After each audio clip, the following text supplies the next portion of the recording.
ચુડાના શ્રવણશેરી વિસ્તારમાં વ્યવસ્થાના અભાવે ગંદકીનું સામ્રાજ્ય ખડકાયું છે। સુરેન્દ્રનગર જિલ્લાની સૌથી મોટી ગ્રામ પંચાયતમાં સ્થાનિક સુવિધાઓનો અભાવે લોકો ત્રાહિમામ પોકારી ઉઠ્યા છે। સ્થાનિક રહીશોએ ચુડા ગ્રામ પંચાયત તથા મામલતદાર કચેરીએ દોડી આવી સમસ્યાના ઉકેલ માટે રજૂઆત કરી છે। ગટર અને વરસાદી પાણીના નિકાલ માટે ચુડા મામલતદારને આવેદનપત્ર પાઠવવામાં આવ્યું છે।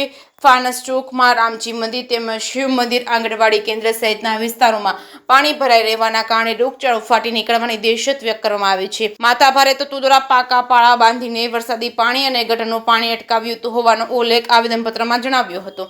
ગંદા પાણીથી રોગ અને મચ્છરનો ઉપદ્રવ વધે તે પહેલા સત્વરે પાણીના નિકાલની વ્યવસ્થા ઊભી કરવા માંગ કરી છે। જે કેસી ગુજરાતી સાથે ભરતસિંહ પરમાર, સુરેન્દ્રનગર।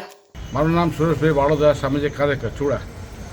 કે આપણે અમારે ફાનસ ચોકમાં કે રામજી મંદિર છે, એક મહાદેવનું મંદિર છે કે વર્ષો પાણીનું હલાણ છે, વરસાદનું ચોમાસાનું બધું પાણી અહીંયા જાય છે। તો દરેક વ્યક્તિએ એ પાણીનો રસ્તો બંધ કરી દીધો છે। નાના બાળકો છે એ પાણી ભરાય છે તો નાના બાળકોને જવામાં તકલીફ પડે છે। આંગણવાડી છે અને પાણીનો એટલો ગંદકી થાય છે તો તાત્કાલિક સરકારને રજૂઆત કરવા કે તાત્કાલિક નિકાલ લાવે તો આભાર આપનો સરકારશ્રીનો।